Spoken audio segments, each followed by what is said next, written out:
welcome to the official catch-up. It's going to be one of those ones today where it's obviously personal opinion, so everyone's pre-warned.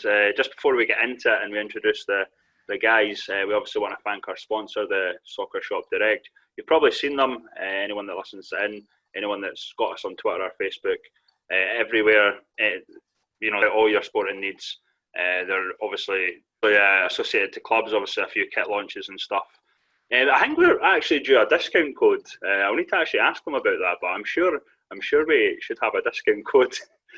But we'll get in touch with them, obviously. But I want to thank them for their continued support. It's been kind of on and off with podcasts lately because there's not really been much to talk about. But I don't think this one's going to be different. I think there is a lot to cover.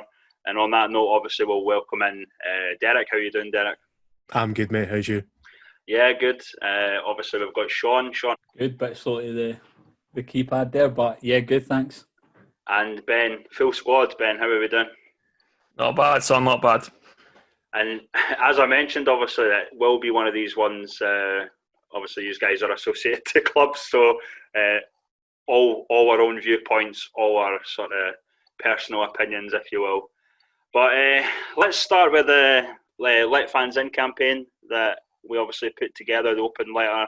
What are your sort of opinions on how that went? First of all, Derek. Well, I think it's still going, and I can't see it ending until it works, basically. But it's one of these things that I feel like it took a wee knock when the government kind of imposed further restrictions. Yeah. Not soon after it kind of started, but the momentum's been steadily growing behind it. The first to get MPs and MSPs onto it was a massive thing. And obviously there's been outlets like the Daily Record picked up on it as well. So by the media outlets have picked up on it, kind of name dropping us as well, giving us credit for that. We appreciate it. But it's something that we had to do. And I think it'll be obvious to anyone that's listening to this podcast now that clubs are in dire straits, ultimately. And without punters coming in, the West of Scotland League did a survey this week to clubs, and more than half of them said, well, we can't function without fans. It's just not going to happen. So it's massive. Basically, we either need fans coming in the gates, socially distanced responsibly, and I've got no idea why that can't be done, or we need financial support for clubs. It's one of the two. If we do nothing, clubs will die. Simple as that. And we cannot allow that to happen because they're so important for the local communities, and that's been proven, especially in the last 6 months with the pandemic, because most clubs that I can see have had a really positive effect in our local communities when lockdown happened and all that kind of thing. It's something that brings people together. They'll be needed more than ever once we're back to normal, quote unquote. And it's frustrating that it took a bunch of four guys that have a laugh on a podcast to get something going with it, because surely the governing body should have been the ones to lead the way in it. They've, for whatever reason, been complacent. I know they'd been getting representations from the likes of George, from his counterparts in the Highland League as well. Nothing's been forthcoming. The Lowlands made their views clear that when the SPFL Trust, and James Anderson's obviously very generous, donation to them went out to SPFL clubs, George made his feelings very clear to the governing body and to the SPFL that, well, where's the guidance for us for non-league? You've basically ignored us here.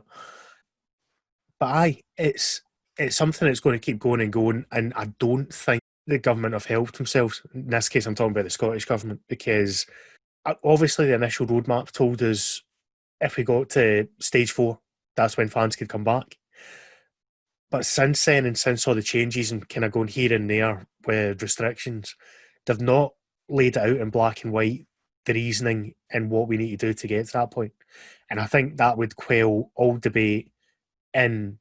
Well, I don't know if anyone listened to Sportsound this weekend, yep, which was essentially a bunch of old men moaning like the whole time. And I don't think it helped our cause, I'll be honest, because like they were coming at it from a different angle, talking about how can't Celtic have fans on, basically? But we need to flip that on its head. Like, I don't see the Premiership or any of those kind of bigger leagues getting fans in anytime soon. But why can't we have 100 punters through the door in non-league? Because England have shown that it can be done. There's, like, basically, if you look at what's happened down south with the FA Cup recently, there is a blueprint to follow, and it hasn't created any extra issues virus-wise. There hasn't been an outbreak at any games, for what I can tell. So surely if there's evidence there across the border, we should be able to look at that and say, do you know what? At least run a test event, non-league wise, cap the numbers. If it works, go with it. Yeah, and you were actually surprisingly quite calm during that. I'm sure it'll change as it goes on. I'm actually quite surprised. But yeah, as you mentioned, obviously the west of Scotland are now sort of supporting the campaign. I think there's a massive worry about the west of Scotland. The south of Scotland, the whole league's obviously supporting the campaign. Bonnyrigg from the Lowland League, noticeably. Pennycook Athletic from the east of Scotland. Carnoustie, Panmure from the East Juniors. There's obviously been a number of west clubs, obviously, because that's where the biggest concern is. But most sort of recently, obviously, Rutherglen, Glencairn have obviously been sort of boisterous, and whether the interim management group, I think it's Peter Ferguson, who's involved in the club, and obviously today I think the manager's had his say as well. But we'll go to you, Ben, on the west, because obviously that's where there seems to be the most concern surrounding whether the fans can come in, and obviously whether the season can go ahead. What are your sort of thoughts on that? Yeah, I think it's absolutely crucial for all clubs in our level. But certainly in the West, there's a big concern around the fans. I think some clubs have other revenue streams, but by and large, the main revenue stream is your gates. And I think you'll find in teams in the West, certainly the Premiership wise, there's fairly big wage bills in some teams, and there's absolutely no way for them to really make that money without or pay the wages. So I think you're going to have a situation where I think they're basically asking players to play for free, effectively. Now maybe on an expenses type basis, but that might work to begin with because it's all kind of new and getting back to football and all that kind of stuff. But I think longer term that you might find come maybe Christmas, you might start to see players kind of dropping out, and then you maybe have slight issues with maybe players who aren't getting paid at one club, but they might be able to get paid at a kind of another team, and they might decide to walk away, and it can affect teams like that. So I think, yeah, for us, or for me personally, I think it's one or two things. As I said, it's money to support the clubs through this situation, or it's the fans back in the door, whichever the governing bodies and the government themselves can actually do. I think we've seen already that there's been a good support from MSPs and MPs, and questions being put to the First Minister and kind of daily press briefings and in First Minister's questions. At least there's support there in the government, and I certainly have seen some stuff, certainly from SNP MSPs as well, which is good because that's obviously the party that are in control. So if they have that view that we need to do it, then certainly it might give us a bit of hope, certainly. My personal view is that I don't see it happening. I just don't know how we get to that. I think, again, as much as I said, that it's been phase 4 all along, and we're not at phase 4, so I think that's what the government will throw back at us every time we ask about fans getting back in, that, we said phase 4, we're still in phase 3, we need to move through the stages like we're told. So if we get any sort of change, it's going to have to adapt to essentially the phase 3 rules, and I don't think the government will really want to do that. Now, I'm going to quote my own manager, Christian, the other day. He made a good point about starting the season. I think if we decide to not start the season, then the government and the SFA can kind of ignore our league sort of thing. So I think the right thing to do is start, and hopefully then the support will come at some point. So yeah, a lot of concern. Not just, I guess, money as well, but I think there's a lot of concern from players around travel and changing rooms and all that kind of stuff as well. So there's a lot. I'm sure we'll touch on that in more detail in a bit, but certainly that listening to what's been said on Twitter by players and speaking to individuals, it seems like that's a concern as well. So who knows? I think it's all up in the air. I think the West have a vote on Tuesday, I believe. So they'll vote on what's to happen. There's been a few questions posed to the club committees, and they'll have to make a decision basically on Tuesday.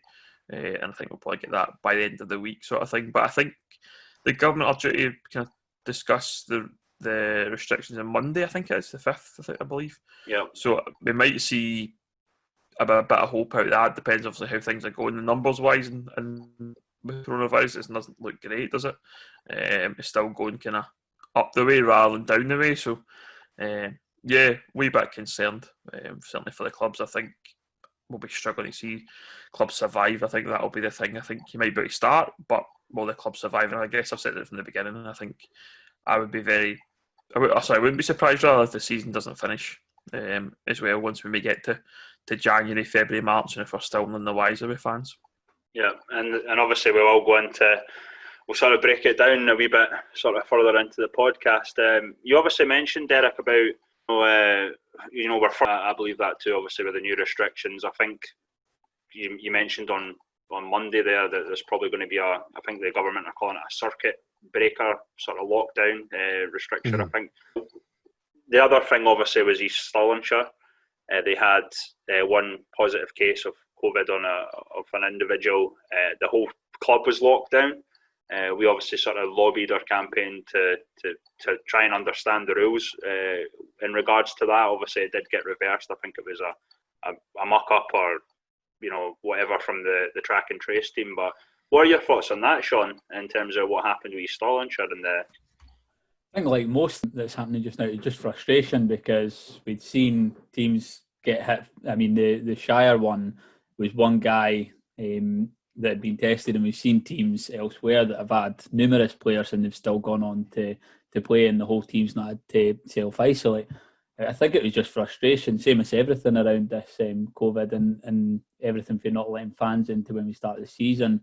It just wasn't very clear, and it was good that we were able to actually go out, and it's one of the few things we've actually got an answer to. It was good to see Shire able to get back to training, because that's going to be one of the biggies, is when you start to get positive cases at this level and games get postponed. It's already a really cramped season as it is, without adding in the extra games that teams are going to have to play as a consequence of the games getting suspended due to COVID. So it was good to get a bit of clarity on that and to be able to know where we stand. And it happened, I suppose, during friendly and during pre-season, as opposed to the middle of the season, I suppose, is the biggest thing.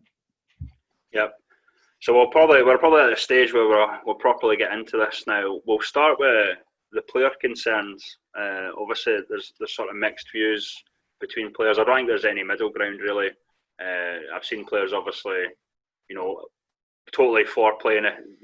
Saying if you don't want to play, then that's your choice. Sort of, as you said earlier, Derek, obviously man up. I think the thing was, but looking yesterday, I watched the Beef Juniors sort of Free Rovers game, the stream that they put on. I mean, the weather was awful.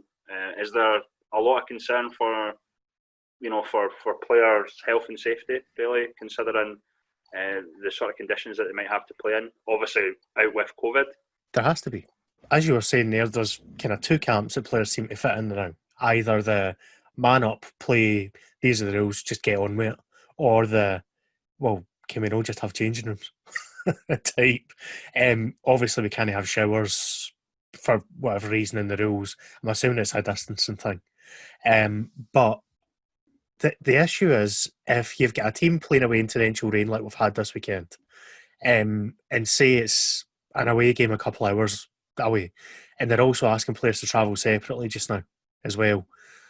So you've got guys who are finishing that game, they're not allowed to have their shower or whatever, so they're getting into the car again, mock it, freezing, soaking, and driving home for 2 hours, and you're telling me they're not going to get a cold and potentially think they've got COVID symptoms? I mean, doesn't it sound like a great recipe for success to me? And obviously, you can get off the pitch, kind of throw the clothes off, get a dry down and get trackies on, but you're still a bit minging, Yeah. which isn't ideal. But it's the rules we've got. If we want to play football, this is what we need to do now. So we're going to have to find ways to kind of make the burden a bit less on players and keep them, well, fit and healthy, you know? I'm just going to say, can I add to the fact about the kind of the no showering and not getting changed? I think you might end up seeing players actually getting kind of like physical injuries rather than like kind of from a health point of view. Because I guess if you're coming out and you're cold and your muscles starting to seize up, you might end up doing yourself more damage, kind of maybe in training because you've not had the proper kind of recovery.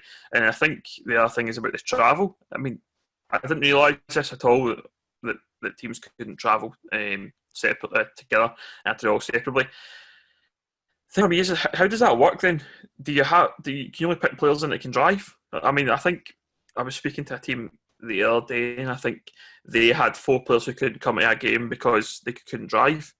So you've got to pick your squad based on who can drive, or is there an expectation that the boys have to get trains or service buses to matches and the hassle of that? I mean, imagine trying to get to. I'm trying to think of a really bad example. Maybe good something down in the South League, the South Scotland League, where there's maybe not a local train station, or there's not really great bus routes and connections to get to the actual match. You're going to start messing around with taxis. I mean, that's not going to be cheap for players. There's an expectation that the clubs pay those taxis, for example. Like for us in Kilwinning, we've got a train station that's pretty much 5 minutes from the train station from the ground, so it would be fine for our guys, I think. Probably, but there'll be other clubs out there that are kind of in the wilderness and probably quite difficult to get to.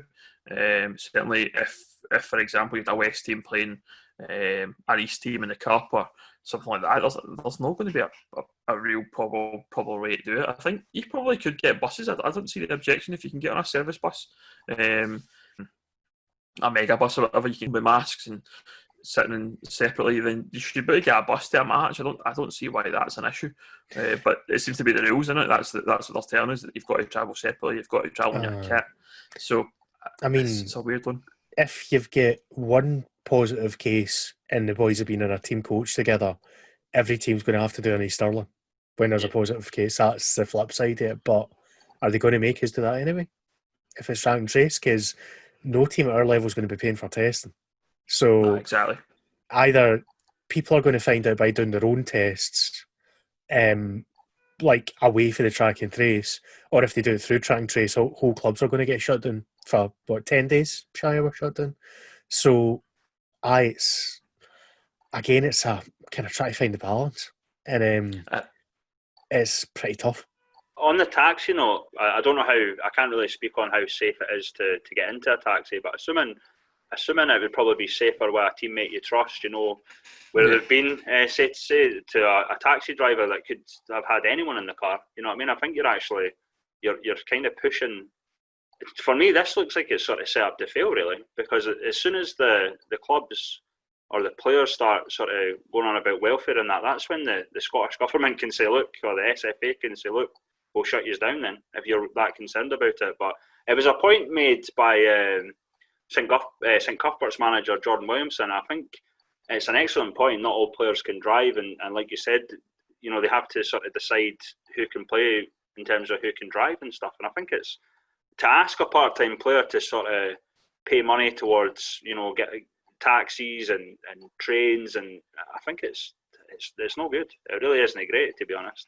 Yeah, I think the other thing as well about the whole virus things, it doesn't seem like the Envy's really able to avoid it, let's be honest. Look at Kilmarnock as an example. They've got a full club who are in a bubble, and it's been brought into the club. I'm not too sure how, but it certainly affected them. Their game is off on Friday night, and there's talk now that they're going to have to potentially forfeit some matches in the Betfred Cup and stuff. So, I mean, in Scotland, people can't avoid it. I mean, Sadio Mane of Liverpool got tested positive, and I think now Mo Salah is the same, and a couple of Liverpool players are now having to isolate. So if teams like Liverpool can't avoid it, what hope have we got in Tier 6 and Tier 7?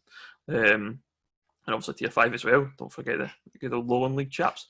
So I think that's a concern if these big clubs who are spending money testing and kind of living in bubbles, and I think it's sounding like some chat about kind of teams in the Premiership in England. They're having to pretty much isolate every day anyway, and then just go to training and then coming home. That doesn't sound like. So if they're still catching the virus because they're in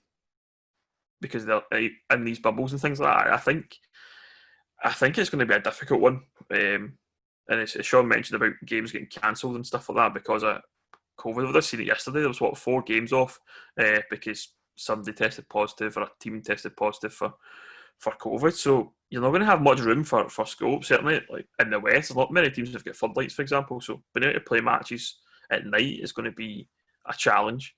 I don't know what it's like over in the East, for example, but I imagine similar in terms of capability to fit in matches. And last thing you want is a season run to June, July because you've had to. It's bad enough as it is with the weather and stuff like that. I think you're going to really, really struggle to get a season kind of completed. I think on the player point of view, obviously with the travelling and I noticed, I don't think you'll mind me saying, but obviously Bonnie Rig Rose defender Jonathan Brown posted yesterday saying that like he's got work to go to after the game. You know what I mean? So I don't think it would be very reasonable for him to turn up to his work, absolutely mock it, or cold, shivering, or whatever it would be. But I think there's a case for there's players that will, there's players that won't, but because of the travel thing, I think there's also players that can't basically get to games, and it's just I don't know if there could be like how we have like sort of social bubbles in terms of households and stuff. I don't know if there could be a way of maybe putting a bubble with 2 players in a car or something like that, but I don't know. I think that's a killer for a lot of players. I would suggest. I think that's what most teams will be trying to organise. In terms of obviously, if the rules state at that time that you can have 1 or 2 other households in your bubble, but the issue is if they do local lockdowns and you're not allowed any bubble whatsoever, suddenly you've got players that can't drive left in the sidelines going, I can't get to the game.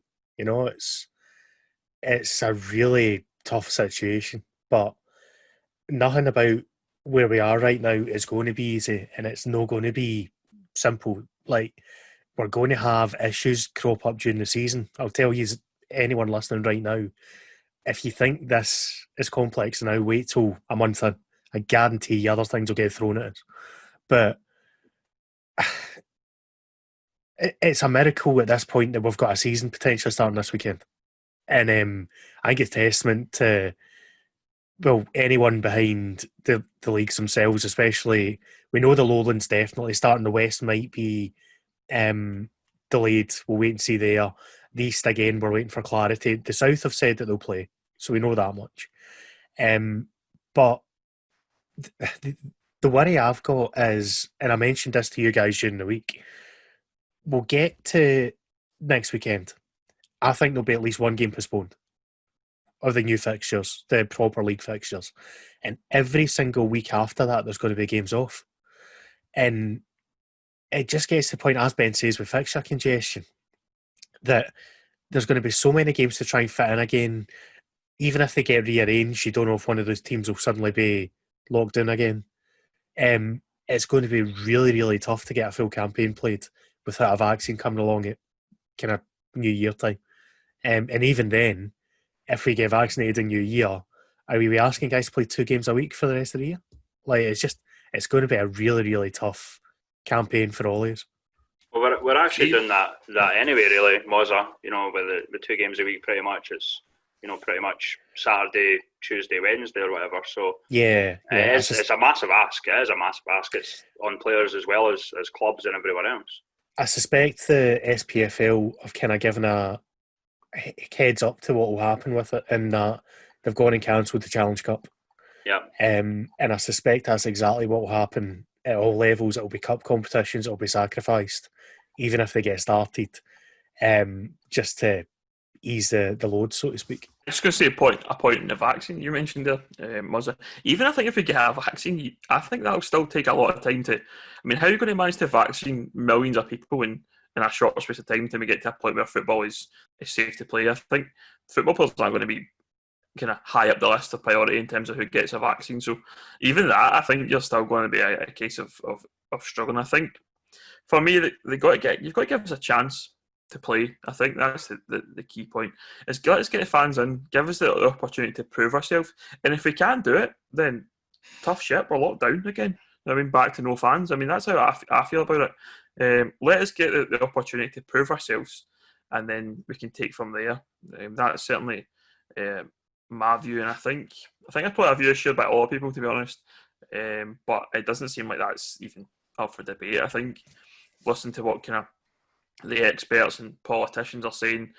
It sounds like it's probably going to be some sort of financial support, and now that's great as a kind of stopgap. But I mean, how long will that last? We've seen with the furlough scheme, for example, in the UK, it only was up to October there. So money doesn't last forever. So I think we have to make our own way and try and get through this on our own rather than kind of relying on funds. Can I throw a question out there for you boys? Because I'm interested to hear what your thoughts were on it. Neil Doncaster came out yesterday, but he didn't technically say these words, but he agreed with Mike Mulroney, who's Alloa's chairman and also on the SFA board, saying that they believe that this whole getting fans into games and so on and so forth is a political decision rather than a clinical one. And it's quite a bold for guys in the governing body to make, given that surely we should be doing everything to be pals with the government to get our way. But I'm just curious to see what you guys think of, like, the fact that they're not exactly known for outlandish statements like this, and then they dropped that one on us. So what do you reckon? Politics, so it's no one I usually get involved in too much, to be honest, but I can't see the political gain on what's going on at the moment, because there's players' health and well-being getting put at risk. Same with fans. It's a huge pastime for fans getting to go and watch the football, and to say that you're not allowed to go to a ground, but you're allowed to go into the pub, sit and drink alcohol in close proximity to other people if you want to watch football and get that outlet, is just, I don't think there can be any political gain here for. It's just not coming across very well. But as for the deep down politics, it's no one that I really get involved in, to be honest. For me, yeah, I think it's one of the dumbest things I've ever heard during lockdown, to be quite honest, and I'm quite happy to say that. I don't understand where there can be political gain, like Sean said. I don't see what a political party has to achieve by saying no, you can't have fans in. I mean, let's face it. Right now, we're talking about it's an election year in Scotland, so potentially, I think there's possible chance that they might not actually have the voting in elections in May, but it's certainly for parties it's an election year, and you don't want to be going in and annoying your electorate right now. It's probably bad enough with some of the stuff that's been happening, and I think if you do that to football fans, I just can't understand where that comment comes from.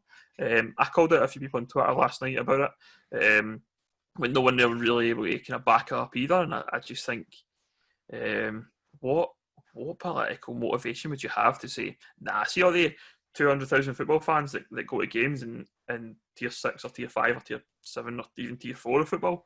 Nah, we don't want them in. That's crazy. Like, why would they even say that? I mean, I know these guys at the top of the Scottish football aren't the greatest at running the game, but to make comments like that, it's just, as you said, Muzza, it's just going to upset the people involved who make the decisions, and we're relying on the likes of the First Minister or Jason Leach or these guys that are involved in the kind of advice and guidance to basically give us a chance, and we're just going to, all we're going to do is piss them off, like by saying it's political. But I think that's just what I said at the beginning, the dumbest thing I've heard so far.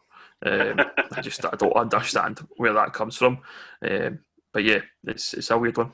One of the big things it all boils down to is protecting that SPL, and I think even letting fans into lower league football is going to put pressure onto allowing fans into SPL football, and as soon as that happens and you start to get outbreaks connected to SPL football, there's going to be calls for some to get the football league up there stopped as well. I think a lot of it boils down to just trying to preserve the SPL, and that's one of the most frustrating things.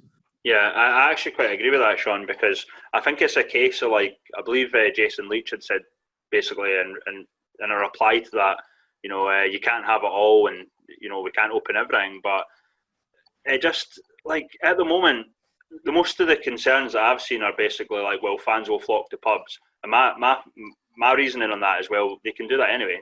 Anyone can go to a pub, socially distanced. And the thing is, what people don't actually mention a lot is most pubs are actually doing temperature tests and track and trace. So if it can be done at pubs, surely it can be done at football grounds with even a 10% capacity. I think, well, Michael Booth, who actually helps with a non-league Wikipedia, he put out a table with basically all the non-league leagues, and most of them could run with a 10% capacity or 100, less than 100 fans. So it's one of those things. But in terms of the politics of it, I think I agree with you guys. I don't think there's a lot of political meaning behind it. I mean, there is a sort of, we certainly feel, look, I can't talk for everyone, but there is a feeling amongst football fans that we do get looked down on by the sort of I guess it becomes a class issue, the ruling classes, if you will, because it's such a, it's a working man's game really. But in terms of actually, the way I see it with that is, I think it's passing the buck. When you always have like 2 or 3 organisations at the top of the chain, they'll blame each other. Oh, it's not us making these decisions, it's the Scottish Government. Oh, it's the Scottish Government say, oh, it's not us making decisions, it's the SPFL. They're just passing the buck, and it goes back to what Sean was saying in terms of, I think everyone's petrified that they open up football and then there is suddenly COVID cases that arise. It's like they don't want to take the risk. But what we're saying, and this is what it boils down to, what we're saying is, give us a chance to prove you wrong. Give us a chance to see if this works. Because we're not going to find out if we don't give us a chance. Yeah, I mean, I'm pretty much in agreement with Ollie's and what you said there, because I couldn't believe what I heard. I'll be honest, when it came out. I couldn't believe it even more, and Doncaster agreed with it. I feel like they're just lashing out because they're frustrated, rather than coming for a place kind of like being totally serious behind it. The thing that's frustrating me is there seems to be an idea, and it's rampant on Twitter now, to go upon, that rugby fans are getting treated differently. That, if we were rugby, we'd be getting fans back in. The rugby games are the same position as we are. They're not getting punters in the door. There was this kind of idea because they were looking at making one of the Edinburgh games a test event. But you can't have that logic when you've had Aberdeen having a test event, when you've had a couple other teams in the Premiership the same weekend had punters in for a test. It's just all terms of spectator sports are in the same boat just now. It's where we are. And unless you're stock cars. Not now, because I don't. I know I don't want people blaming us for that, by the way. So let me just drop this in. We might have drawn attention to the fact that, I can't remember if it was Lukelly or somewhere like that had the punters in the stock cars. Technically, that shouldn't have been allowed, and they're now not. Don't blame us. Don't shoot the messenger. We just pointed at something. But the most important thing, like, in terms of taking a step forward, in my opinion, right now, is that we get to a place where, in terms of non-league, we can say to the Scottish Government, to the coronavirus committee, basically, that looks after it, led by Jason Leach, here's an example for England. Non-league teams, away down to step 10, we're talking here, so we're talking about 2-man in a dug crowds, were able to do track and trace. And it was as simple as line up outside the stadium, give all your details, sanitise, in you go. It's got clearly marked points for you to stand at. You keep your distance for other people. Roaring success. Because people were that desperate to get into games, to support their local teams, that they complied fully. And I think that's where we get to in Scotland, that people would be so desperate to see a game again. You forget it's been over 6 months now that anyone, other than the lucky folk for the test events there, have seen a proper game of football in the flesh.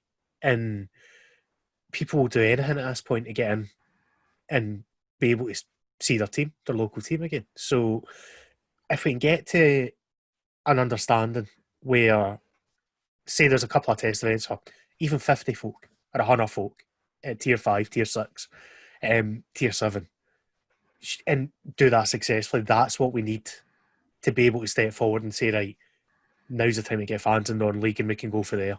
And I actually think the SPFL's got it all wrong, because it'd be easier for us to start at the bottom of the pyramid and work up, rather than saying, oh, why can't Alloa have punters in? Why can't any other team in, say, Championship to League 2? Like, if we start with non-league and prove it, there's no reason why you can't work its way. The stupid. This should have been done at the beginning. Neil Doncaster should have been coming out and saying, because let's face it, he's been having meetings with clubs from all over, having to hear it. If that is the case, why has he not been advocating for the clubs from the beginning? That's what I don't understand. Why isn't he saying, look, I don't have the answers, guys, instead of giving potentially silly answers, pretending like he... That's what I don't get about this. Surely it couldn't have been all political. Surely he should have been speaking either for the clubs or saying, just be honest. We're just wanting honesty. Like, it goes back to what you said, much earlier, Derek, about why. Right, give us a reason why this can't happen. If you're saying we can't socially distance, or the clubs can't do this and that, or players can't do this, give us the blueprint why. And if I know there will be people that say, oh well, that's not acceptable, whatever, but at least give us a bloody reason why we can't do it. Don't know why you haven't got Neil Doncaster. This podcast totally thinks he's a really competent leader. I was a stand-up guy. I was a bit worried that we were starting to agree with him, because of the whole with this lockdown. We've been having a bit of a pop at him, to be fair, and I was like, the massive irony is that we're actually maybe starting to agree with him, but I don't think we're quite there yet, Derek. Ultimately, when it comes to the likes of Neil Doncaster, his only focus is SPFL, and that was shown this week. By the way, we do need to have a go at them about the Challenge Cup getting cancelled, because as you'll have seen in your Twitter feeds, all the Highland and Lowland representatives were not consulted and found out about that via Twitter, which is an absolute disgrace. Imagine not even having the decency to send an email to the clubs that are in your cup competition saying, oh, by the way, it's not happening this year. And we didn't ask your opinion, we only asked our team's opinion. You know what I mean? It's a nonsense. And it doesn't help this image that they've got, and they've got deservedly, in my opinion, that they only care about themselves and it's very self-preservation and they don't really like the idea of all these ambitious tier 5 and down teams now pushing to get in and take established teams, quote-unquote, team places. So we need to have a go at them for that, because that was an utter disgrace. I think, for me, it's a time where we maybe just think about ourselves at tier 5 and below, and forget about the SPFL and above. I think it's been clear from different things that have happened over the last 6 months that they don't care about us at the bottom. So let's just try and if we can get fans back in at tier 5, tier 6, tier 7, then great. And who cares what happens with the SPFL? The SPFL Premiership teams should be able to survive with the TV deals and other revenue streams that they have. So I'm of the opinion, I'm not usually like that as well. I'm usually one for looking after everyone, but right now I'm just so annoyed with what's happening at the top of Scottish football that let's just get our own house sorted out and let's not care about the rest. Yeah. One other thing I wanted to say was maybe we should just call out Jason Leach himself to maybe come on the podcast and have a discussion about it. I think I've seen him do different press things and meeting different groups of people and Zoom calls and all that. Jason Leach, come on the podcast and let us chat about why we can't do it. I think if clubs got an explanation, then that might help, and this would be a great platform for him to do that. So if Jason Leach, hopefully we'll tag you in this post when it goes out on Twitter and come and have a chat with us, because it would be good to hear why. I think going on at the point about why, I'm going to play devil's advocate for a second. Are we perhaps taking our own medicine for fans' past behaviour? That's something I've often thought about.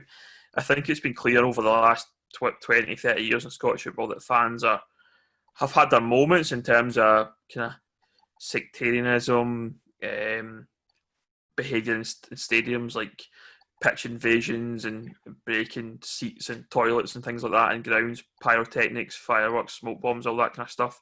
Are we perhaps now just taking our medicine because we haven't maybe shown before that we can behave appropriately? I've been to a lot of football games in my life, at all levels, I have been to one game that I was generally sort of like, this isn't on, and that was the Scottish Cup semi-final at Ibrox, where Rangers played Dundee United, and that was obviously with everything that went on that day.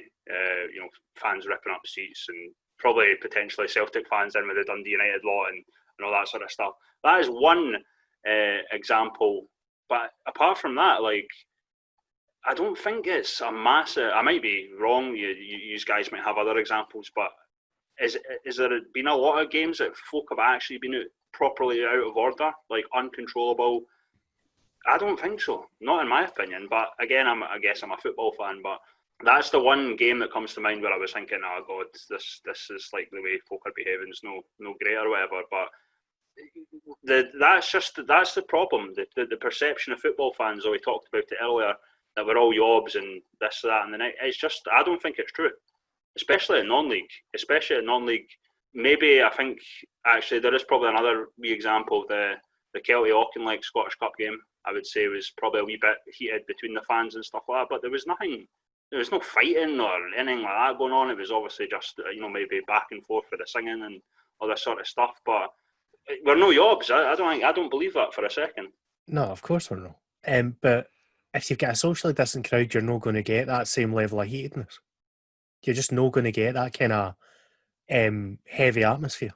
It's not going to happen with less punters there. And to be honest, I know Ben's thrown that out there as devil's advocate.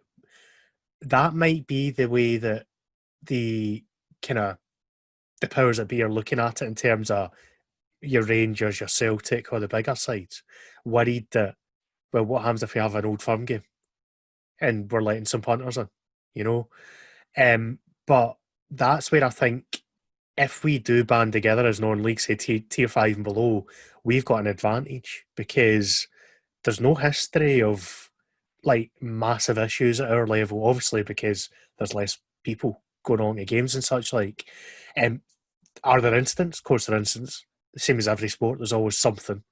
And we've always been pretty good, I think, on this podcast at calling it out. But I just think we have such a better chance if we are looking after ourselves as non-league to say, let us have the test events, because you've got so much less risk of kind of second and third factors if we've got 100 punters in a ground compared to bigger teams with bigger issues, I guess, would be the way to put it. It could be a great advert for Scottish football, to be honest. The fact that down south are doing it, and you've already said it's a great advert for down south, the way that they handled it. It's a shame that we're not getting afforded the same opportunity up here, because it could be a chance to show, in a positive light what we're able to do, and the fact that they're saying no, we're not going to allow that to happen is, I've used the word a lot, but again, frustrating. The only question that I've then got is, how does it work? Because obviously most people are fans of Premiership teams. If Premiership teams couldn't get into the Premiership fans couldn't get into their games, would they start coming to watch our games? Which I think, in a perfect world, that would be great, that you get more people coming to watch non-league football in Scotland. But would that maybe have an effect on like the numbers? How do you control that with these?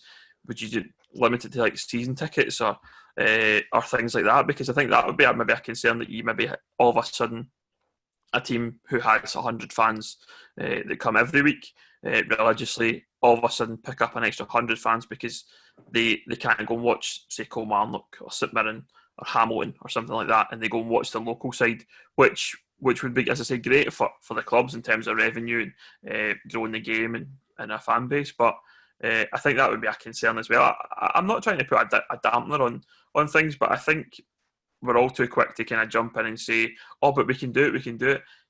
There's also another side to this, and again, go back to Mr. Leach, but we don't know what the other view is, so we have to just surmise and kind of guess what their thoughts are. And I've had a bit of a thought about it myself in the last few days, maybe just trying to see it from the other side. And I think that's the thing that we really need to know what the view is. Because it's great that MSPs can tell us, oh, we agree, but what do the actual experts that are involved in making these decisions actually think? So, once again, Mr. Leach, if you want to come and have a chat, our door is open. That's the thing, Ben, though. I think that's manageable, because what I would put in place, and I think that's a good point, obviously, it's all right for us to say, oh, this should be happening. But if we give examples, my thing for that would obviously be season ticket holders first, priority, and then do like a queue system, first come, first serve, then maybe, right, email whoever, sign up or whatever, email, right, you come at such and such a time, you come at such and such a time. It can be done easily. Well, not easily, but it can be done, I would say. And then if you get people up at the gate, you're always going to get that anyway. You get that now, you know, when there's no fans. I know it's no ideal or whatever, but if the clubs make it clear, look, this is, you know, we've got our fans in, they've been told times, I think it could be done, realistically.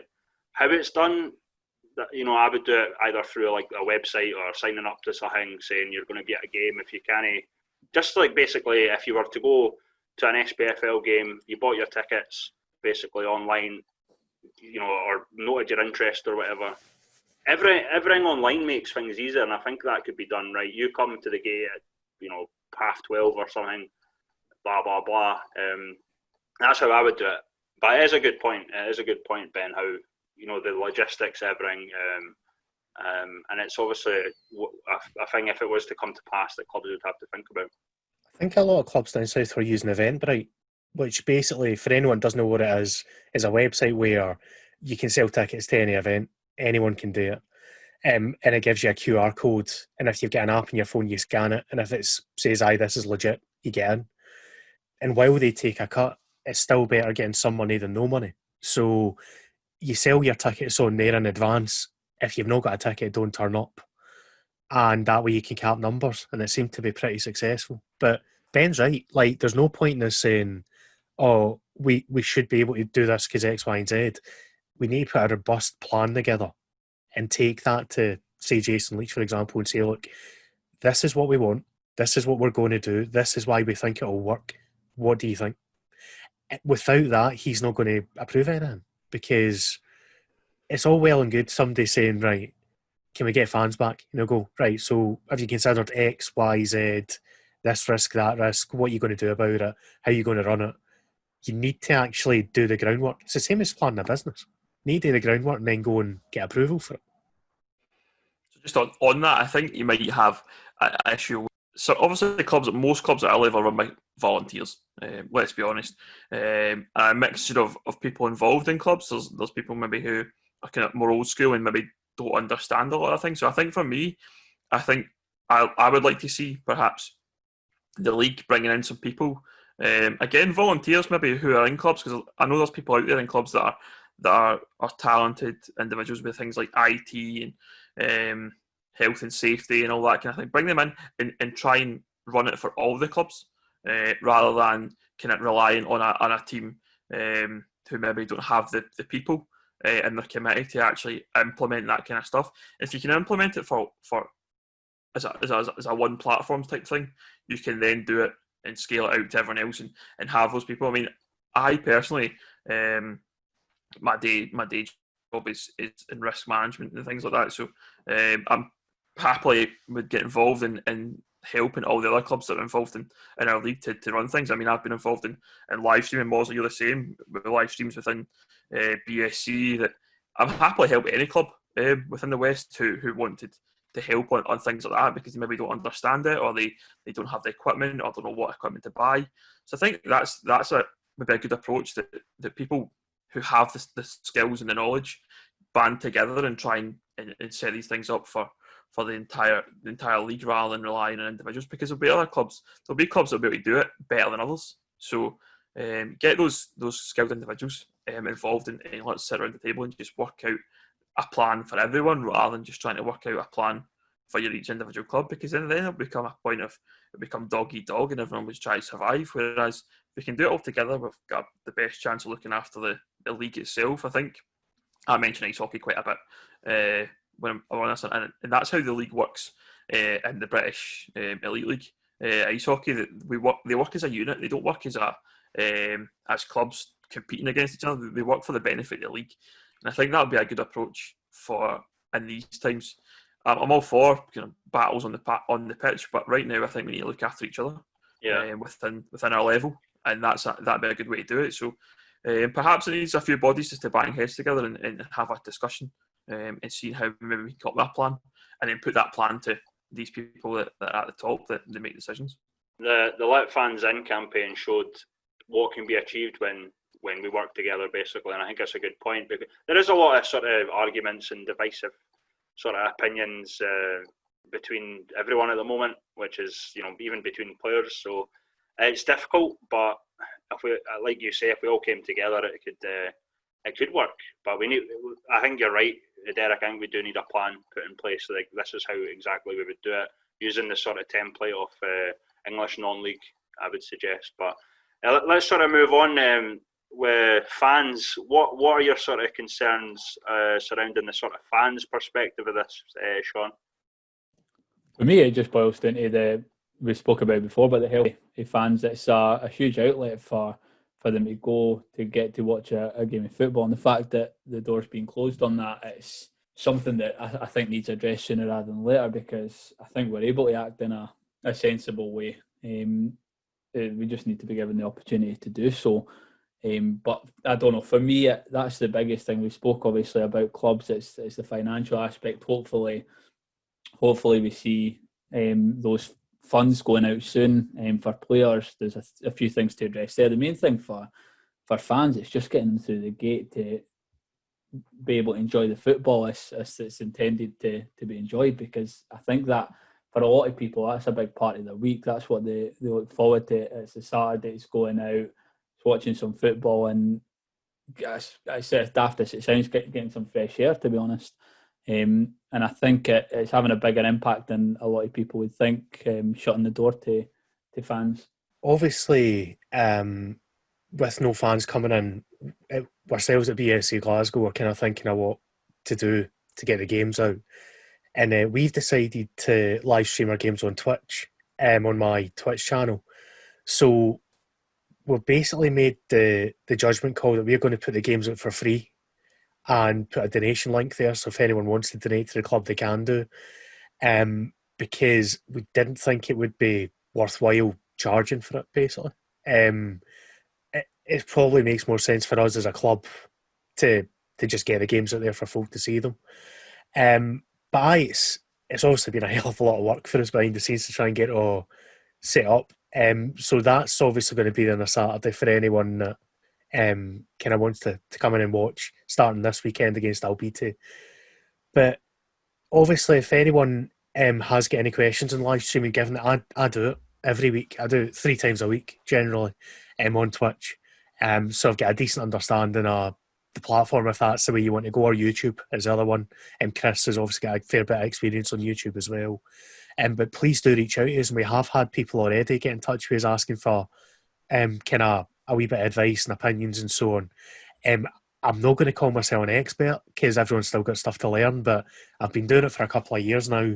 I've done all the preparation now for my first ever kind of on-site live stream rather than sitting in front of a computer.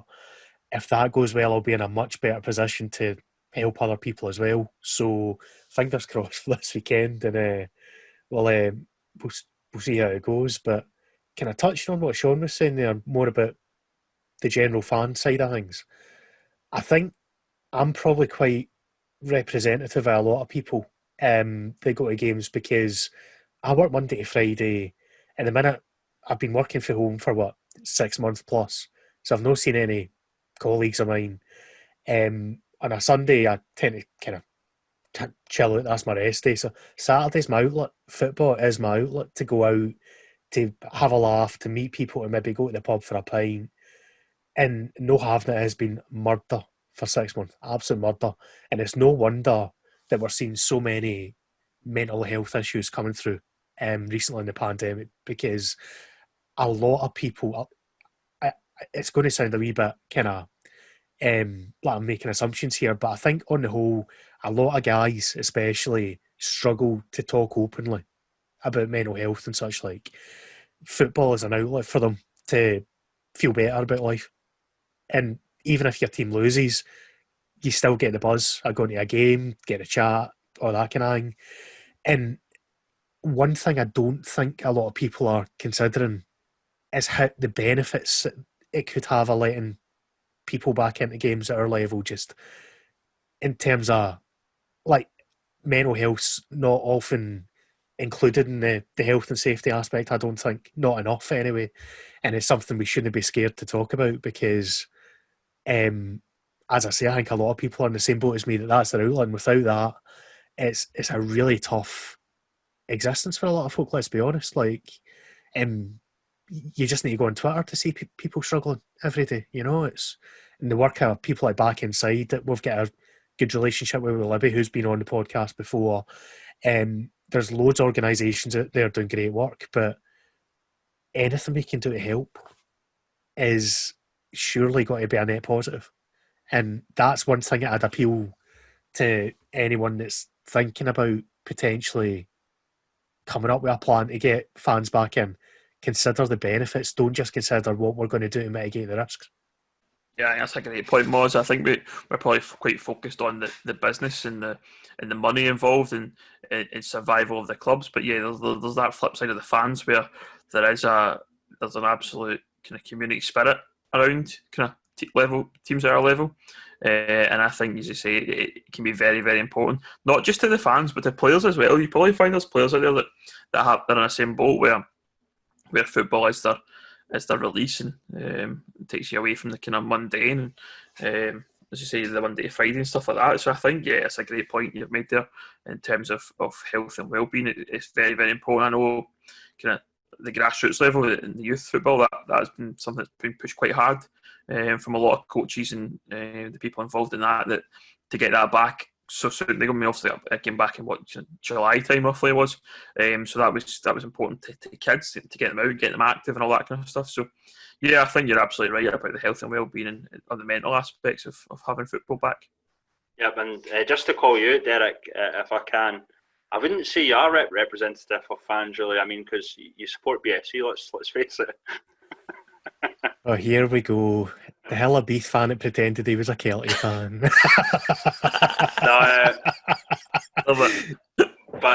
No, let's. You guys make obviously excellent points. I think it's fair to note the players as well, because I know there's been certain players that have been struggling as well. So it's all important really. But you discussed the sort of business end, Ben. Is there additional costs for clubs with fans potentially coming back? Obviously, you know, they would have to get the volunteers back. They would have to run, you know, have toilets open, have pretty much everything open again for say even 100 fans. There's cleaning involved potentially, obviously due to the regulations of COVID. Match day staff, social distance, changing rooms. I think the changing rooms is an interesting one because I think we've mentioned it certainly in our discussions, but not every club I think has the capacity to run socially distanced changing rooms. So I don't know if there's a cost in maybe getting something external. I don't know if that's been talked about. The main thing obviously is paying their players. You know, if clubs, you mentioned it earlier, Ben, about players. I mean, I'm assuming if a season doesn't go ahead or clubs can't play, then are all their players basically free? Are they still within contracts? There's other things to consider really in terms of the clubs as well. I think the other thing you'll find is you'll actually lose players maybe not playing. You might have guys that are kind of coming towards the end of their careers who are maybe drop down the leagues, for example, and get to 34, 35, still can do a job at tier 5, tier 6, tier 7, but if they have one season out, they might be like that. Nah, I'm not going to bother going back. The following season, you might lose a bit of quality in the league as well. So I think that's the thing. Just on your point about kind of extra costs. Personally, I haven't really looked into it in terms of what would be involved financially, but certainly you've got to think there would be some extra costs, and whether or not is it viable then for clubs if there is extra costs in terms of training. But I think for me, getting the fans back in is the first point, and I think maybe this is more to the players who are shouting about showers and changing rooms and all this. Let's fight one fight first. If we can get the fans back in, then we can look at the changing rooms and the showers facility. Because let's remember, without the fans, these guys are nobodies. They won't be able to play, get paid. They won't be able to have a cup to play for if the fans aren't there. So I think for me, that's the fight. Let's not fight too many fights at once. Let's just get the fans back in first, and then let's look at the changing rooms. Because I think, obviously, I've mentioned Jason Leach's name quite a few times today, so I hope he listens to this podcast.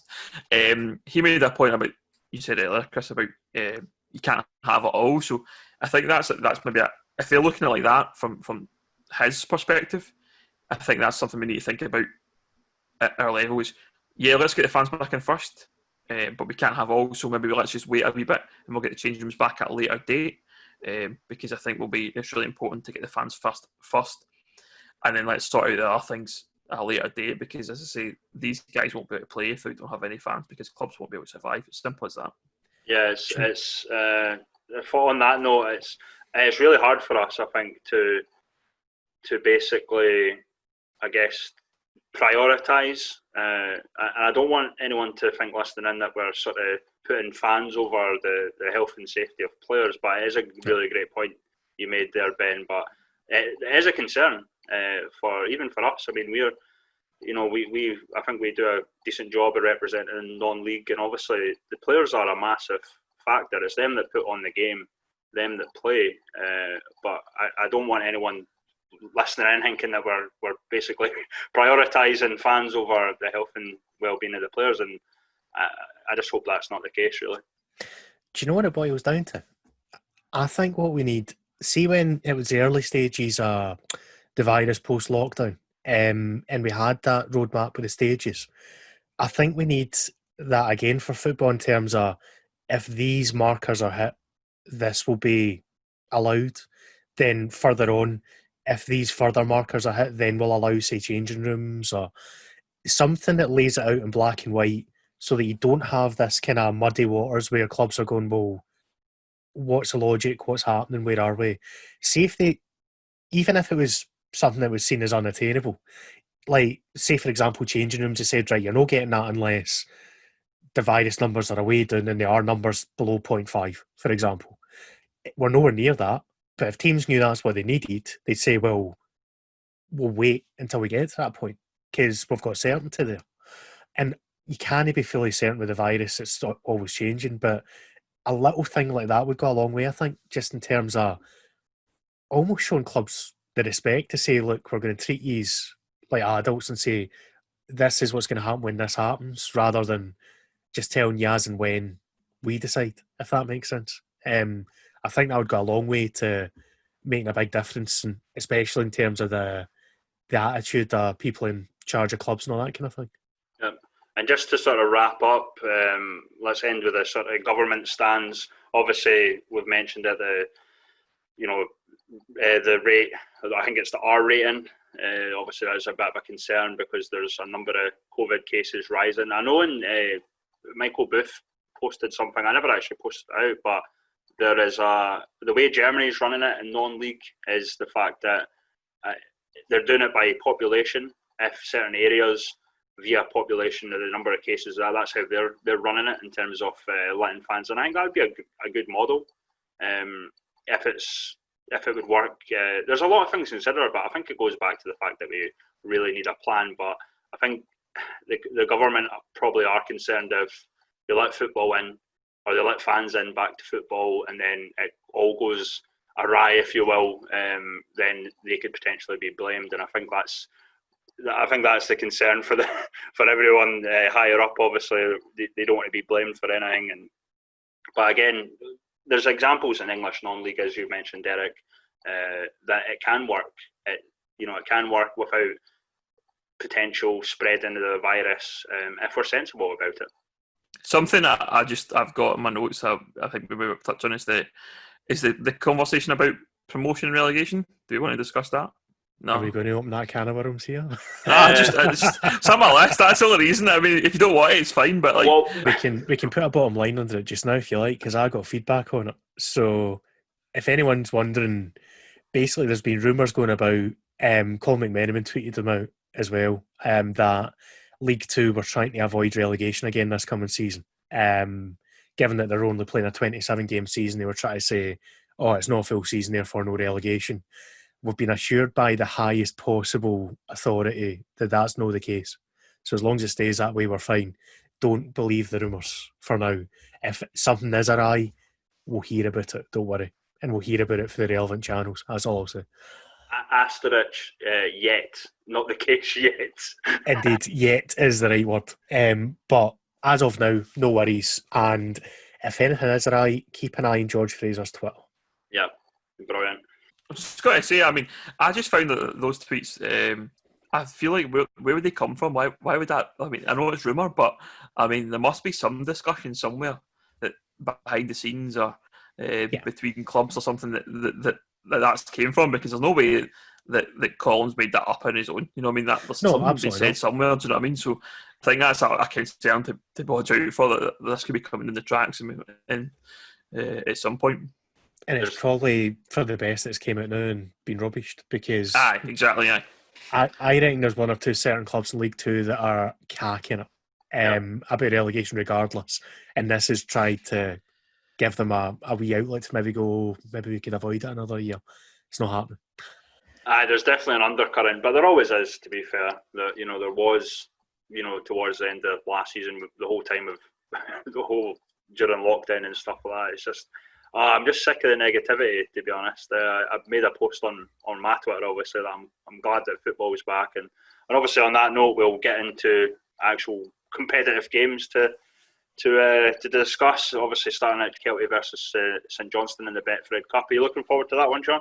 Yeah, definitely. Looking forward to seeing Kelty playing a game against SPL opposition, I suppose. Could go one of either ways, obviously. It could be an absolute drubbing, or we might see Kelty put on a bit of performance, which would be fantastic to see. But more than anything, I suppose, I'm just looking forward to competitive football. It's been far too long since we've had a team at this level playing in competitive football. So, yeah, really looking forward to that. It's on Wednesday night, obviously, now instead, because St Johnstone are playing today. But, yeah, definitely looking forward to that one. Just before we get into it, Sean, is it getting live streamed, and what's the arrangements, just so folk know? So yeah, we will be live streaming this one. It's through Kelty Hearts TV, so you can find the links to that on all their social media or through their website as well. And yeah, we'll be going live shortly before kickoff and covering the game right through and catching up with the gaffer and a couple of the players after the game as well. So yeah, we're really interesting sort of venture for the whole club. Obviously, yours truly getting to do the commentary for the game, so cacking it a little bit because there might be a few listeners into it. But yeah, looking forward to buy that stream now. I'm paying for that stream to see that stream. I'm looking forward to seeing you come. And then obviously what was on Saturday. I'm making no plans for Wednesday night. I'm going to be watching, listening to you commentate. That's recording it for a blooper reel. Yeah, so we'll stay on Kelty since obviously we're moving into the Lowland League now. They're obviously hosting Edinburgh University at New Central Park on Saturday, the first of the sort of Lowland League fixtures. Yeah, for me, back to the predictions, but I'm guessing that's a Kelty Hearts win. I think so. Yeah, I agree with that. It's really hard to kind of do predictions at this point because everyone's pre-seasons look so different. Yep. We've purely got to base it on squads, don't we, for week one.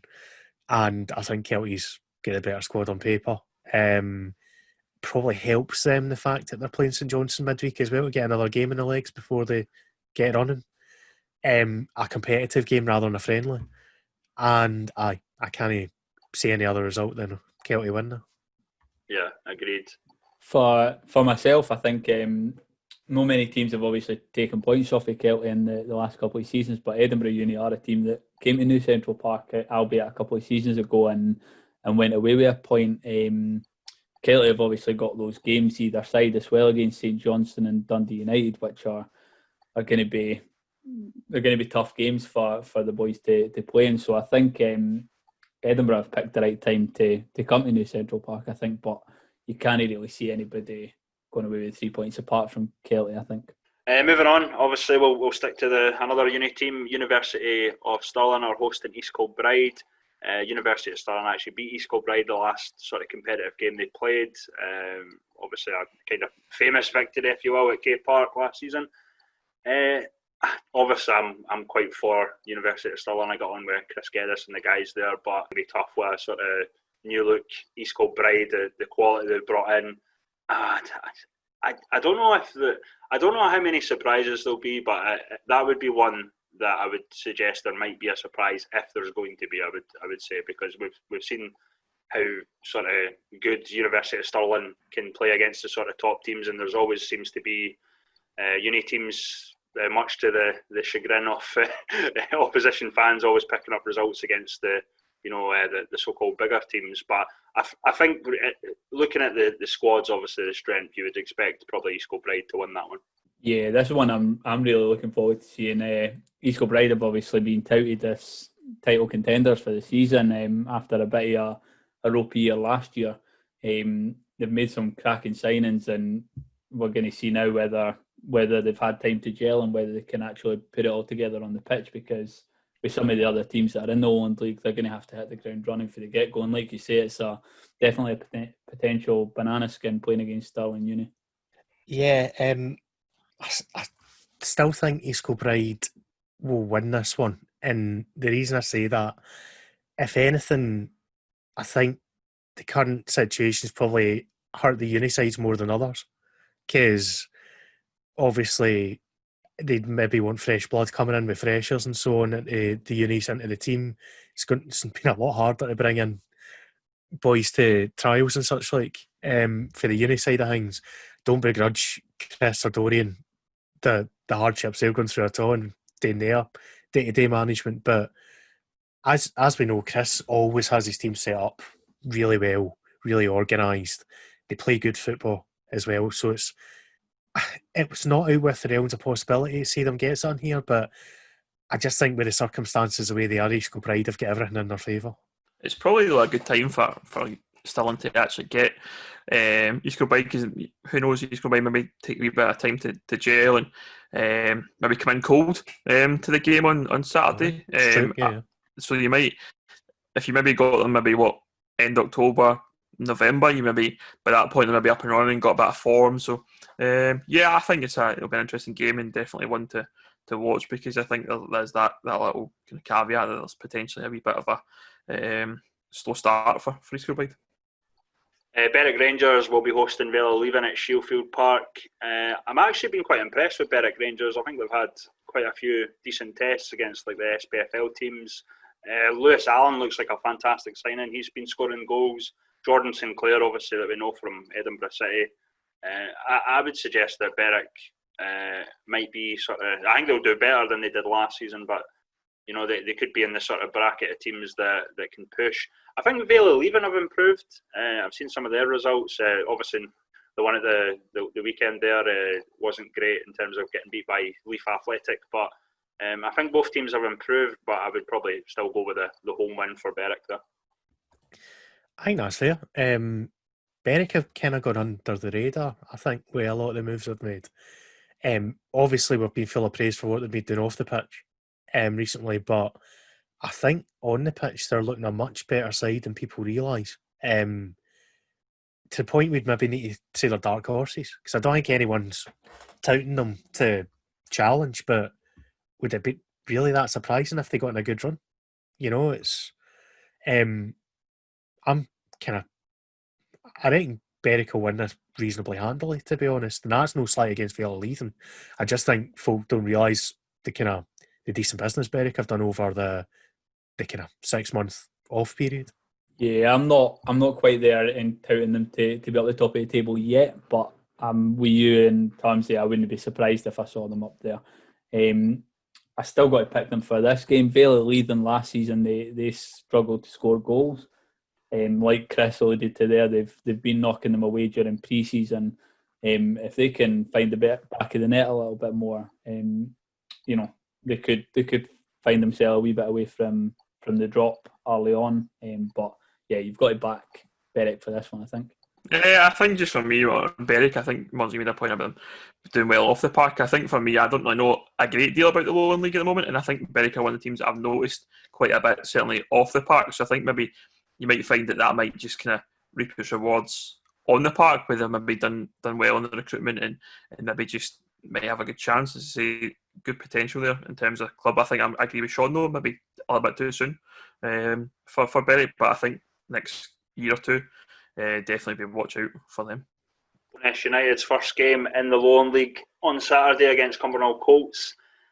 Bit of an unknown, to be honest. I think obviously as the season progresses, we'll get to know a wee bit more about Boness. I know a few of the players, but obviously I haven't seen them play for a few years or whatever. Cumbernauld Colts, I think, look quite solid, decent depth. I'm going to go with a draw for that. I can't recall this one. I think Colts are stronger than they were last year. I think that's the first thing to point out. Boness have largely got the same kind of squad together, but look at what Bonnyrigg did coming up for the East of Scotland with largely the same squad. So we'll just need to, as you say, Chris, we'll find out more about Boness as we go, but I can't call it, so I'm going to have to sit on the fence, same as you here. Yeah, absolutely. It'll be interesting to see what Boness can do here, because we've been talking about finding levels a lot before quarantine kicked in and before COVID. It was all about teams finding their level. That was always a hot topic, and we saw Kelty and Bonnyrigg make the step up and immediately find a place at the top of the league. It'll be interesting to see where Boness slot into things. I'm with both of you. You can't call this one. You can't call any Cumbernauld Colts game. They're such an unpredictable side. They win the ones they're not supposed to, and they lose the ones they're meant to win. So, yeah, I'm going to play it safe and go for a draw in this one as well, I think. And our first, we have to really give this game of the week, let's be honest. Everyone can see it live on Mozza's Twitch. I'm sure he'll appreciate the plug. But I'm buzzing. BSC Glasgow versus Dalbeattie Star. Yeah, that's got to be the game of the week, because, as I say, you know, with everything that's going on, everyone can see it, everyone can enjoy Mozza's commentary. I still believe that's why BSC brought out the squad numbers, to be honest with you, mate. But we'll wait and see. But what are your thoughts? Obviously, if you're looking at it on paper, you would expect probably BSC to have the better team, especially being at home. Dalbeattie Star, I've not really been keeping up too much with what they've been doing in terms of their friendly results, but I think it's a solid test for BSC. But I think they'll, depending on how things gel and whatnot, I think it should still be a BSC victory there. Yeah, I think there's two big question marks for BSC now going into the season. Firstly is going forward, because it's a brand new strike force. We'll need to see how they gel and get running, because it's never easy when you're replacing such an effective tandem as, well, Thomas Collins, Tam Orr, Martin Green, all three have gone. So that's a lot of goals that have disappeared over the last, over the summer. But it looks like we've done pretty well in recruitment, and we've brought in not just kind of young boys, but Andy Geoghegan's a fantastic signing for us. The other question mark I've got is in goals, because we've lost Marshy, unfortunately, given his day job as in the Celtic development system as a coach. It's just not compatible with the way the bubbles are working and so on. So it looks like Lyle Archie's going to get the nods, previously with Annan. I don't really know much about him in terms of, I've never seen him play, so fingers crossed they can take up the mantle, because Marshy was arguably the best keeper in the league, in my opinion. But I will see. And I'll be honest, I'm more nervous about saying something or doing something stupid on stream than I am about the game. So the problem is with live streaming, there's no escape. And Sean will know this as well. It just, one flub can get recorded and come back to haunt you forever. So that's part of the fun of games here. But aye, if anyone fancies coming along, I'll be doing my best to interact as well. It's not just going to be a kind of live game of football. Myself and Martin Fleming, who's our match reporter, are going to present it, and we're going to kind of chat away and take questions and such like. So hopefully it'll be something a bit different and good to watch and get a bit of banter going as well. What I was going to say was, you were spot on, Big Ink on camera there. If you've watched the Steny highlights, I think it finishes with me calling a red card. Wasn't even a yellow card. No card. Just a free kick. And he squeezes it in at the end of the highlights. Excellent. I'm getting Twitch in the big telly and going to sit down and just enjoy the game. We've got the game on Saturday, so I'm just going to be sitting there watching Mozza on the big TV, sit on the couch, get some cans of Coke in and some Doritos, and just enjoy the atmosphere. Hope you've got a widescreen telly because I've got a massive feed. Oh, aye. Big enough. I've got this will be I've started every Lowland League season we've covered it watching Dalbeattie Star, so this will be another time I'll probably be at home on Saturday watching the BSC Dalbeattie Star game. Looking forward to it. Actually looking forward to it. I hope you do well, Muzza. I don't know if I'll be jumping in the chat because usually if I'm watching football, it's a full screen job, but I might give you a wee bit of pelters and a wee bit of this and that, depending on how the game goes, obviously. I'll definitely be doing that. We were saying earlier on about, obviously, if clubs have got questions and live stream to come to us, I'd encourage you, if you're thinking about it for your club, to give it a watch, even if it's not live. If you go back and watch it, you'll still be able to see the chat and what people are saying on the side, because it gives you the ability, if you're a viewer, if you so wish, to interact. So you can just sit and watch it if you want, or if you want to kind of speak to other folk, have a bit of banter. Like, it's a great thing to have there. Like, genuinely, if anyone hasn't seen the impact that like Twitch and YouTube can have on things like this, give it a try. I can't encourage it enough. East Stirlingshire versus Civil Service Strollers, a game that never fails to provide goals. They've scored in every game against each other, both sides. Civil, for me, are a wee bit unknown. I noticed they've obviously loaned in a keeper from Rangers recently, but I don't really know too much in terms of their squad. I'm assuming that it'll be the same as last season. A few loan players here and there with a few of the guys. I would probably... It's going to be close, I think, either way, depending on the result. But Shire at home, I would suspect that they'd probably be favourites for that for me. Have they not had a few players kind of leave them over the summer? I noticed, like from my own experience, their goalkeepers just left, and a few guys dropped down to like Darvel and things like that. Will that have a big effect on them in terms of player turnover? I think they're still pretty strong starting 11-wise. Yeah. The issue for Shire is the depth.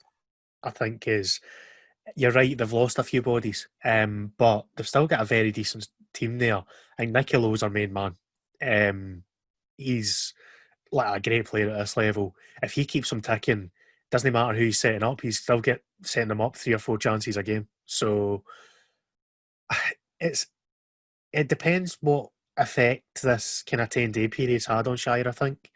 If the boys have still been able to train themselves and keep themselves ticking over, they might be a wee bit rusty and a wee bit kind of behind Civil at the start, or they might tail off at the end. We'll see. But I do fancy Shire to win it, but it's not a very confident pick. I don't think any of the picks are very confident. Brilliant. Gallagherradine Rovers host Bonnyrigg Rose at the Netherdale.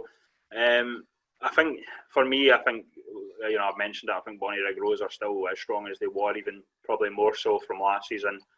Gala, certainly a team that it's hard to say if they've improved, really. I mean, they've kept, obviously, like Susander Murray and stuff like that, and Scott Taylor-Mackenzie, and most of their key players. But, again, like what you're saying, Moz, I think it's a bit of an unknown. But I would, given, based on the squads and the strength of depth and stuff like that, I would probably give Bonnyrigg Rose the advantage there. Netherdale's a tough place to go, is the only thing. They do tend to do well at home, but I think you've got to give the advantage to Rose just purely on what they've been able to do the last year or two, and pretty similar squads still there. Team chemistry will still be there. Yeah, I'd pick Rose myself. Yeah, I echo exactly what you both said. I think Rose, it's a difficult place to go, but you'd expect Rose to go in and get all 3 points in that one, I reckon. And our final fixture, Gretna 2008 versus Spartans at Raydale Park. It's going to be a tough one for Gretna. Spartans have won every league game in the last day. I think the record goes back to like 2015 or something like that. Spartans are quite a strong team. I think they have obviously lost like to Jack Smith and David Greenhill and players like that, but I think Spartans are still quite strong for the league. Gretna, I think, have improved. Brought in a lot of the younger guys, a couple of guys on loan from like Greenock Morton. I would still, obviously, going by history and whatnot, I would suspect that Spartans are probably the favourites, but I'm not going to make a prediction because every time I do, I get it wrong with Spartans. The Spartans curse from the last season, I guess. I would just say I think Spartans have got to be favourites in this one until we see something different for both sides. But looking down the full fixtures list, if I had to pick out a game that there could be a potential upset, I think this is probably the one that I would earmark. Going down to Radial Park and with the changes that both sides have seen during pre-season, yeah, potentially if there's going to be an upset anywhere, I think it could be here. I kind of agree with Sean there. I expect at least one of these games to be an upset, by the way. I should say that. But Gretna's looking pretty solid. And Jonathan, who always listens, says, will not forgive me if I don't say that. They give credit where it's due, but I still think Spartans go in as favourites. I'm going to plump for a draw on that one. Interesting. I think for me, the problem I have with Gretna, I think they have a better team, don't get me wrong, but I think they're still lacking a wee bit of experience. A lot of the younger guys coming in, obviously from Greenock Morton and the guys coming up from the youth teams, I think they need a couple more experienced players. I don't know how that's going to work out, if there's still time to obviously get a few guys in, but that would be my one concern for Gretna. Obviously, the Caledonian Braves are on the bye week because of 17 clubs. Just a wee shout out to the Cali Braves. I think they're doing a fantastic job with the live streaming. I've got a couple, been fantastic, and obviously Neil McLaughlin's hat trick the other day. I don't know if you guys noticed that. Absolutely fantastic. One of the goals was an absolute peach from like 40 yards. Belter, absolute belter. Can I ask you two, just the interest, what do you think about Cali Braves going in this year? Because I think they're going to surprise people. I'm pretty impressed with the way they're going to boot things. When we discussed the sort of surprise packages, I think both of us, me and you, Muzz, called out Cali Braves as a potential. Certainly with Ross McNeil and Jack Smith, and we know how good Neil McLaughlin is and David Sinclair. I think they've got a solid team, actually.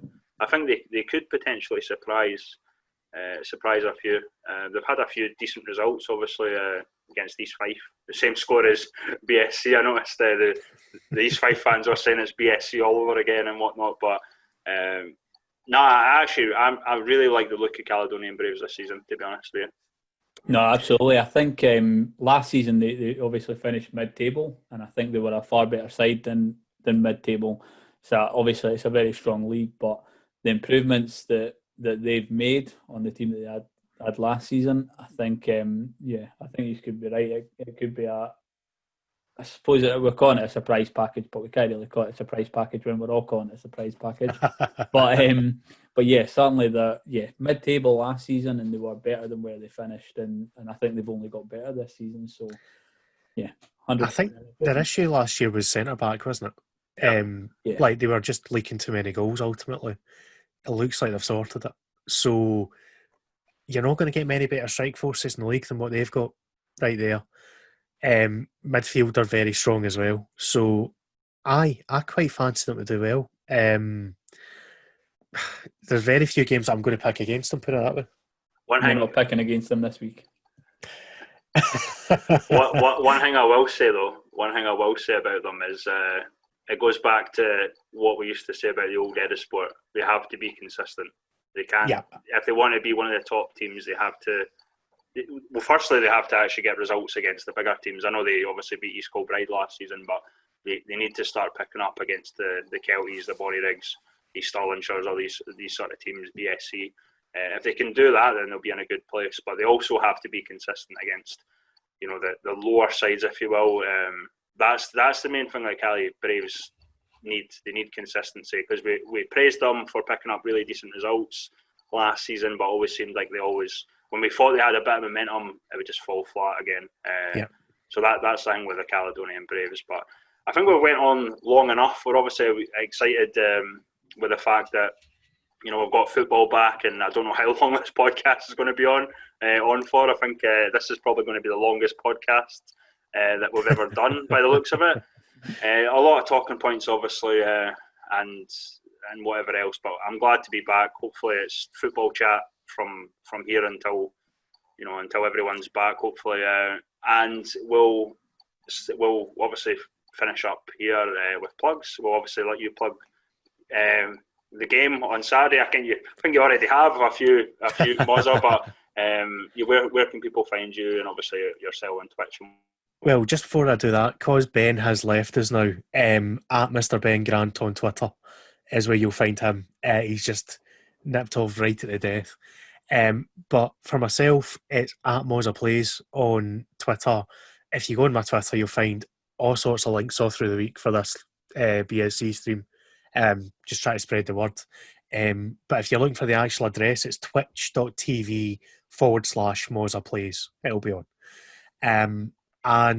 So don't expect a Sky Sports type production. We've done our best with what we can do. I've put a wee couple of teasers out on the Twitter of wee videos and things we've put together for it. So it'll be different for what a normal broadcast will be. Hopefully it'll be good to watch, fingers crossed. And if you fancy coming and watching, even better. I guess I'll go up next. For myself, you can find links through the official catch-up, obviously, because I always forget my own Twitter handle. I'm sure it's in there somewhere, though. For watching the game, we're obviously live streaming on Wednesday and on Saturday, and you can find it. I'll share it out as well, but you can find it on the Celtic Hearts page as well. So some midweek football there for everybody before you have to make that agonising decision come the weekend, BSC or Celtic. At Sean Spedding 89, by the way, folks. Superb. Thank you very much. And you can find me at Rampant FM, and obviously the official catch-up at official catch-up. Lowland League catch-up for Facebook. Instagram is official.catchup, Sean? Yes. Yeah. So many socials. You can find us everywhere, obviously on Spotify, SoundCloud, just anywhere that there's podcasts, basically. But we appreciate the support, as always, people that listen in. I hope I don't know if too many will listen in like the full hour and whatever it's been, but we appreciate everyone's listening in, and the players, the gaffers, the clubs, people like George Fraser, obviously, and the west of Scotland, south of Scotland, east of Scotland. I think we've pretty much covered everything today. Been a good chat, but let's have football chat, the main thing going forward, I think. Absolutely. Football's back. We've waited long enough to say it. Yep. Touch wood, all the games go ahead, everyone stay safe and all that as well. But it's just nice to say that, isn't it? Yeah. Football's back. Thank Christ. And we'll obviously be back with the Lowland League. I guess we're going back to the Lowland League catch-up until we have news on the other leagues, but I'm actually looking forward to it. It seems like a year or so since we've done a Lowland League catch-up, like a proper Lowland League catch-up, and obviously we'll be doing them, probably weekly throughout the season, depending on how long we go for. But yeah, as I said, 100% appreciate the support, and we'll see you next week.